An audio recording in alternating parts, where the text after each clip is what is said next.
So kung atin nga pong matatandaan ay nitong nakalipas na taon lamang ay nagulantang ang mundo ng boxing matapos ng biglaang pagpanaw ng British boxing legend na si Ricky the Hitman Hatton sa edad lamang na 46 anyos, na siyang kalaunan ay napag-alaman na ang dahilan ng pagpanaw niya ay sarili niyang kagagawan dahil siya mismo ang tumapos ng kanyang buhay.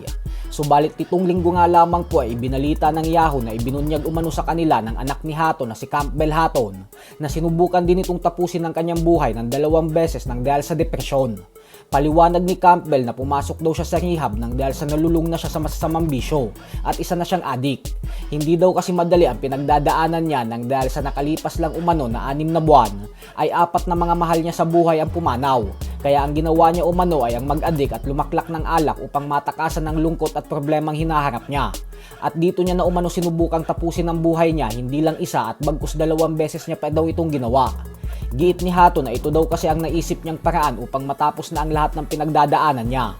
Lalo pat mukhang patapon na rin naman daw ang buhay niya at wala na siyang nakikitang magandang hinaharap sa boxing career niya. Pero isang milagro umano na nabubuhay pa rin siya hanggang ngayon.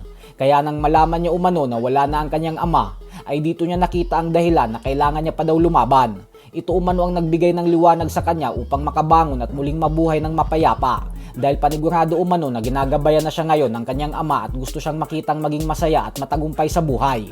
Yan umano ang dahilan kung bakit nagdesisyon siyang bumalik ulit sa pagboboxing at pumirma ng panibagong kontrata sa Misfits Boxing. Maedad pa lamang na 25 anyo si Campbell at may record na 12 wins with 5 knockouts at 2 talo.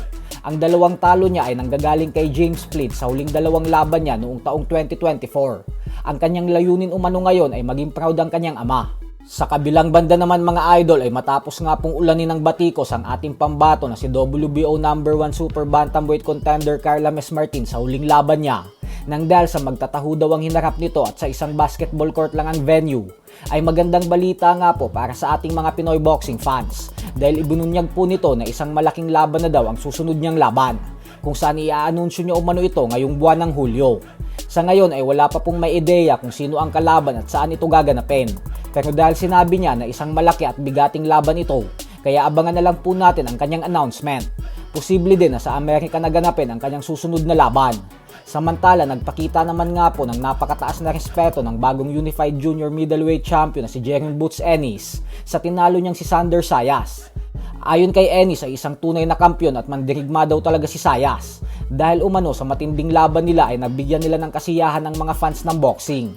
Kaya saludo daw talaga siya kay Sayas. Sana umano ay okay lang ito at walang problema sa kalusugan.